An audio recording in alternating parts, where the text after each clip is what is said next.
बच्चों, कल मैम ने आपको आपकी नैतिक शिक्षा बुक का पाठ 17 मस्ताना जोगी के प्रश्न उत्तर करवाए थे।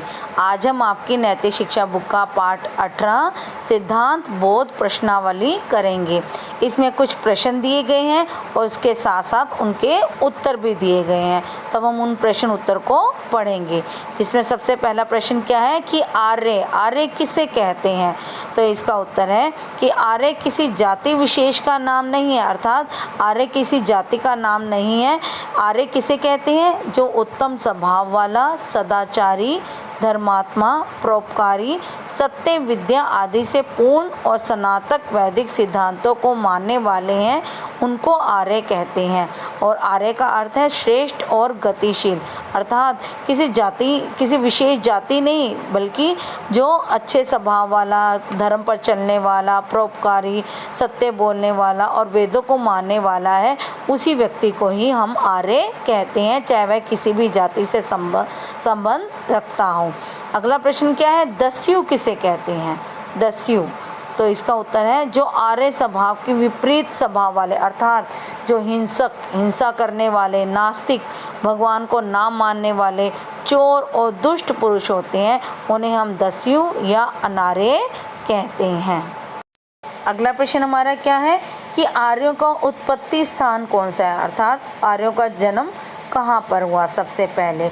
तो इसका उत्तर है सबसे पहले मानव सृष्टि त्रिविष्टप अर्थात तिब्बत में हुई थी, और वहाँ पर जो सभी मानव रहते थे वह सभी आर्य थे, और आर्य लोग वहीं से धीरे धीरे मैदानों में फैलते गए। अगला प्रश्न क्या है? कलयुग संवत 5098, जिसे हम 5098, विक्रमी संवत 2057 तथा ईस्वी सन 2000 में सृष्टि को उत्पन्न हुए कितना समय हुआ है। तो इसका प्रश्न क्या है कि इस धरती को उत्पन्न हुए कितना समय हो गया है। तो इसका उत्तर है कि सृष्टि को उत्पन्न हुए लगभग 1,97,29,29,098 वर्ष हो चुके हैं। अब अगला प्रश्न है वर्ण किसे कहते हैं। इसका उत्तर है गुण, कर्म, स्वभाव से जो कार्यकलाप चुना जाता है उसे वर्ण कहते हैं, अर्थात जो अपने गुण के आधार पर अपने काम और अपने व्यवहार से जो कार्य को चुनते हैं। ब्राह्मण, क्षत्रिय, वैश्य और शूद्र, ये 4 वर्ण हैं। वर्ण रंग से नहीं होता है, ना ही जन्म से। वर्ण जो है गुण, कर्म और स्वभाव से होता है। अगला प्रश्न हमारा क्या है? जाति किसे कहते हैं। तो इसका उत्तर है जाति जन्म के आधार पर निश्चित होती है, जैसे मनुष्य, गधा, घोड़ा आदि, अर्थात जो मनुष्य के घर पैदा होता है वो मनुष्य बनता है, और जो पशु जैसे गधे का जो बच्चा होता है वो गधा, और घोड़े के घर जो पैदा होता है वो घोड़ा ही बनता है। जाति के अवान्तर भेद या उपभेद भी होते हैं, जैसे भारत में रहने वाला भारतीय, जापान में रहने वाला जापानी और चीन में रहने वाला चीनी आदि। अगला प्रश्न, क्या ब्राह्मण, ठाकुर, कायस्थ, खत्री आदि की जाति नहीं कहा जा सकता। तो इसका उत्तर है नहीं, ये तो वर्णों के बिगड़े हुए भेद और उपभेद हैं। अगला प्रश्न, ब्राह्मण के कर्म क्या है, अर्थात जो एक ब्राह्मण होता है उसे कौन कौन से काम करने चाहिए। तो ब्राह्मणों के 6 कर्म बताए गए हैं, अर्थात ब्राह्मण जो पंडित होते हैं उन्हें 6 काम करने चाहिए। सबसे पहला काम यज्ञ करना, दूसरा यज्ञ कराना, तीसरा वेद पढ़ना, और चौथा वेद पढ़ाना, पांचवा दान देना, और छठा दान लेना। ये 6 तरह के जो कर्म हैं वो ब्राह्मण को करने चाहिए। अगला प्रश्न हमारा क्या है कि क्षत्रिय के क्या क्या कर्म हैं, अर्थात क्षत्रियों को क्या क्या काम करने चाहिए। तो इसका उत्तर है क्षत्रियों के भी निम्नलिखित 6 कर्म बताए गए, अर्थात क्षत्रियों को भी 6 तरह के काम करने चाहिए। सबसे पहला है यज्ञ करना, दूसरा है वेद पढ़ना, तीसरा दान देना, चौथा है प्रजा पालन, पांचवा दुष्टों का दमन, और छठा देश की रक्षा, अर्थात क्षत्रियों को भी ये 6 कार्य करने चाहिए। अगला प्रश्न, वैश्य के कर्म कौन कौन से हैं। जो व्यापारी होते हैं वैश्य, उनके कर्म क्या क्या हैं। तो वैश्य के कर्म निम्नलिखित हैं, और सबसे पहले यज्ञ करना, वेद पढ़ना, दान देना। अगला है गौ पालन अर्थात गौओं का पालन करना।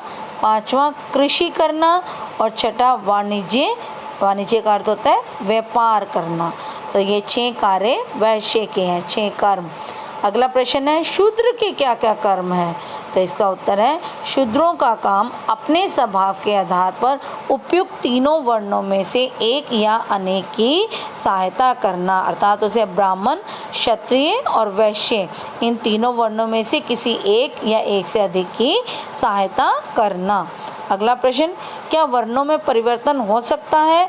तो इसका उत्तर है हाँ, हो सकता है। यदि शूद्र का पुत्र बुद्धिमान, शिक्षा प्राप्त तथा अच्छे स्वभाव वाला है तो वह शूद्र नहीं कहा जाएगा। कर्म के अनुसार वह ब्राह्मण, क्षत्रिय या वैश्य वर्ण का माना जाएगा। अर्थात जो शूद्र का पुत्र होता है, अगर वह शिक्षा प्राप्त करके अच्छा बन जाता है, अच्छे स्वभाव वाला, तो वह अगर ब्राह्मण के वाला कार्य करता है तो वह ब्राह्मण कहलाएगा। अगर क्षत्रिय का कार्य करता है तो क्षत्रिय, और वैश्य का कार्य करेगा तो वो वैश्य वर्ण का माना जाएगा। अगला प्रश्न, वर्ण व्यवस्था से क्या लाभ होता है? ये जो हमारी वर्ण व्यवस्था है उससे हमें क्या लाभ होता है? तो इसका उत्तर है वर्ण व्यवस्था से अनेक लाभ हैं। इससे समाज की व्यवस्था, नियम और परंपराएं बनी रहती हैं। कार्य विभाजन या श्रम विभाजन के सिद्धांत की भी रक्षा होती है। कार्य करने की स्वतंत्रता भी बनी रहती है। संघर्ष और कलह का अवसर नहीं मिल पाता है। सबको अपनी योग्यता के अनुसार अवसर मिलता है। तो वन व्यवस्था के ये सब लाभ हैं। अगला प्रश्न क्या है? आश्रम किसे कहते हैं? तो इसका उत्तर है जीवन काल की व्यवस्था के लिए आयु का वह समय आश्रम कहलाता है जिसमें योग्यता और क्षमता के अनुसार मनुष्य अपने जीवन के कर्तव्यों को सुविधा के अनुसार पालन करता है।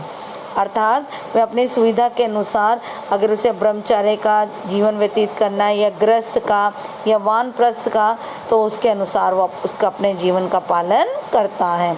अगला प्रश्न हमारा क्या है? आश्रम कितने हैं? तो आश्रम 4 हैं। ब्रह्मचर्य आश्रम, गृहस्थ आश्रम, वानप्रस्थ आश्रम और चौथा है संन्यास आश्रम। तो आज हम इतने ही प्रश्न पढ़ेंगे। तो आज आप सभी इन प्रश्नों को अच्छे से पढ़ना और उसे याद भी करना। धन्यवाद।